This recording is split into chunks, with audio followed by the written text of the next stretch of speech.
Welcome, Rosebuds, to Ghost Tales to Tell in the Dark. Today we have a total of 4 unnerving encounters of deja vu. The interesting thing about this phenomenon is that it's experienced by nearly everyone, even the most staunch skeptics, and yet no one can account for what it actually is. This episode was recommended by one of our fans, Sage the Kangaroo, so thank you, Sage. I had not thought of doing a deja vu episode. If any of you other lovely rosebuds have any ideas for episode themes you'd like us to cover, let us know in the comments below and we'll do our best to accommodate that. If you're new here, our content is slightly different than merely reading stories from the internet. We present a collection of 3 to 4 tales that are alleged real-life paranormal encounters, except for one that is entirely made up. We'd like you to try and guess which one is made up, and at the very end, I will reveal the imposter story. With that, let's dive into our 4 unnerving tales of deja vu to tell in the dark. Story number 1. Bordering on ridiculous. I feel like I'm prone to extra strong feelings of deja vu. Like, holy crap, I've definitely seen, done, heard this before. A year ago, I had a particularly strong occurrence at a restaurant where a few older men behind me started having a conversation about neurosurgery. One of them said something that sounded familiar, something obscure like the skull was super soft, or along those lines, and I started listening. After a few more words, I could literally predict what they were going to say next, but not exactly full-on predict, if that makes sense. It was like I was barely able to recall the memory and keep up with the conversation, but at the same time, I knew what was going to happen. A few months after that, I went to Michigan for the first time, and the friend I was visiting took me to a tiny hiking area outside of Grand Haven. While on the trail, we came up on a small bridge that went across an empty stream, and I got hit with another strong feeling of deja vu. I felt like I'd seen that bridge at that angle, in that light, with the exact sounds at some time before. Before coming up on the bridge, I already knew what it looked like. It had a bunch of cracks in the 3rd rung of the side rails, and 2 of the planks had unique knots in the wood. I tried to explain this to my friend, but had that same feeling of deja vu when she responded to me. And seriously, just a few minutes ago, I had another crazy strong occurrence of deja vu. I'm doing geology homework right now on a topic I've never touched before. I looked something up on Google, only to be met with a page I swear I've seen before, down to every word. Not common words, mind you. Here's the actual passage to give you an idea. Asbestos refers to 6 unique minerals: chrysotile, amosite, crocidolite, amphipholite, tremolite, and actinolite, belonging to the serpentine and amphibole families. This is the most familiar sentence on the page. I've never looked up anything on asbestos before, and certainly nothing that would lead me to this kind of result. Out of curiosity, has anyone else experienced majorly strong sensations like this?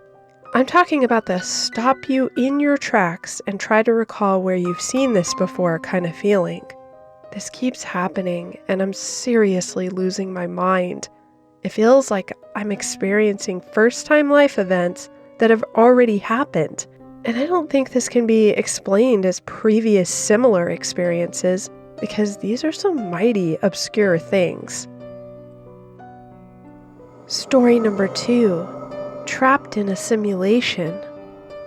For the past 3 weeks, every second feels like I'm trapped in my own mind, forced to relive these past weeks. Even though I found out that some of my experience is due to PTSD, I can't shake off the cold feeling that I'm being forced to wake up in this simulation-like nightmare repeatedly. I'm terrified that one of these nights could be my last. I immediately recognize everything and everyone around me, feeling like I've been in that exact moment before. I avoid looking at my reflection because that's when I feel it is the worst. Although everyone is happy to be around me, I feel extremely dreadful and keep getting the feeling that it's not going to last long. Every night I feel it intensely. I'm terrified of waking up to the nightmare I've been dreading, the one that's waiting for me no matter what I do or say. I'm going to get that painful feeling in my stomach, like I'm sinking to the ground and I'll be crying with no one able to save me. I've tried everything to avoid this nightmare, but it feels hopeless. Like I've done all of it already. It's just on repeat. I'm stuck and forced to relive the same thing over and over in my mind with no escape. It feels like I'm in a purgatory mindset with no end in sight. I'm trying hard to believe that this deja vu feeling will stop, but everything feels strongly familiar, and I believe something is wrong with me beyond the PTSD. No matter what, I'm forced to see this nightmare through, again and again. Story number 3, Soulmate? I have always experienced a strange sensation whenever I was around a specific person. Let's call her Sarah. Although we're not particularly close, I have known her for a few years. Every time I would see her, talk to her, or even think about her, I would get a feeling of deja vu that was impossible to shake. Initially, I tried to brush it off as coincidence. I thought maybe it was just my mind playing tricks on me. However, as time went on, I began to realize that this was happening more and more frequently with this person. One day I happened to be in a coffee shop and Sarah came up to my table. That weird feeling was there again.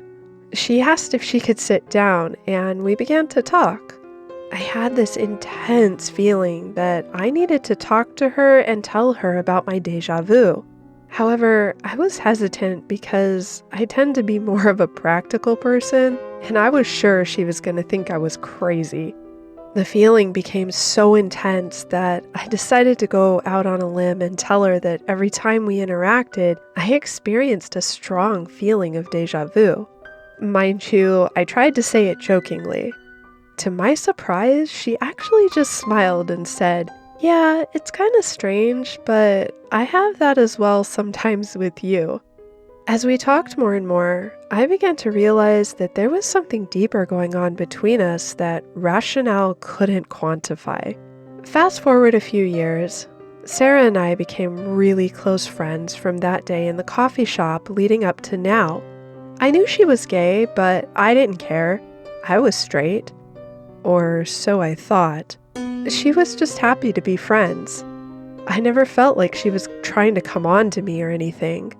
We were just really close besties. I'd come to find out later she had feelings for me but hid them really well because she too thought I was straight. And then I went through the most harrowing experience of my life. My husband asked for a divorce. Thankfully, we didn't have children to contribute to an already complex situation, but it was still earth-shattering. I thought our marriage was fine, but apparently he'd been unhappy for years. To be honest, I wasn't feeling that newlywed spark anymore. That had ebbed a long time ago, but I guess we'd fallen into a mundane routine. It had been chipping away at his happiness more than mine. Sarah ended up being my anchor during that time. Even though my husband and I parted amicably, it was still heartbreaking. I felt like my life had been turned upside down and that I'd lost one of my very best friends. I went through an intense depression. Sarah could see that I was sinking and she wanted to support me. She suggested I move in with her until I got back on my feet, and for the next year, she really helped me find myself. I'll cut to the chase here. I was in counseling, and in my sessions, I realized I'm bisexual. It also became apparent that my feelings for Sarah ran a lot deeper than I thought. So, we are dating now, and it's entirely different than my experience with my ex-husband. I do still care deeply for him, and we've managed to maintain some semblance of a friendship, albeit a little strained, but we're still on talking terms. I find myself happier with Sarah than I've ever been. It's strange because I thought if I was into women, I'd have noticed sooner, but my feelings towards women are different than men. It's hard to explain. Anyway, I never believed in this soulmate phenomenon before, but I have to wonder if Sarah is mine, and that's why I had that strong sensation in the coffee shop years back. Also, I can't seem to shake the thought, what if I hadn't acted on that strange deja vu feeling in the coffee shop that day? I have to wonder if we would have ended up together at all. Story number 4. This happens way too much. Recently, I started a new job at a daycare in a new city. One day while taking one of the kids to the bathroom, I had a strong feeling that I had seen this exact bathroom before. It wasn't like a typical plain white bathroom. The walls were painted blue. I remembered seeing this bathroom in a dream, and the feeling was so strange. Soon after, my boss, who says she's spiritually connected to the earth, told me that she had a strong feeling about a girl with my name coming to work there. Who knows? The most recent deja vu experience I had was yesterday, while sitting on my couch watching TV and scrolling through my phone. Nothing out of the ordinary happened, but I had a strong deja vu sensation. I have noticed that I tend to experience this more often when I'm making changes in my life. It's almost as if my mind is trying to make sense of the new experiences and situations I'm encountering. Personally, I don't know what to make of the deja vu experiences other than to say, I think I have them more often than most people do. I do find it unsettling when it happens because it's like reality is slipping away from me for a moment. It's almost as if I'm caught in a loop, reliving the same moment over and over again. The sense of familiarity is uncanny and eerie, and I can't help but wonder why I feel like I've experienced this exact moment before. Is it a parallel timeline that's slipping into mine? Is it like different versions of myself living a karmic life over and over again with slight variations? I really do wonder about this, given how many people have this experience and how often it occurs in my own life. Well, Rosebuds, that brings us to the end of today's episode. Before I do the reveal for our creative fictional story, don't forget to give us that quick thumbs up and subscribe and share this with a friend if you enjoyed it. It really does help us out. All right, on to our imposter story reveal, which was story number 3, Soulmate. I had a lot of fun writing this one, and I do have inspiration for this story. It came from the origins of content that I originally started writing when I was first flexing my writer skills. Obviously, I am a writer, and I had planned to publish really edgy lesbian romance, which didn't go too bad. I myself am bisexual, and unlike the character in this story, I'm in a poly relationship with both my husband and wife. Thankfully, I didn't have to choose because I love them both dearly. I realize it's sort of a huge leap in genres to go from lesbian romance to horror/paranormal, but there is a whole story behind that, and it's another story for another time. On the off chance, if you happen to be interested in that one book I published, it didn't do too bad. I'll post a link to my novella titled Double Entendre in the description box below.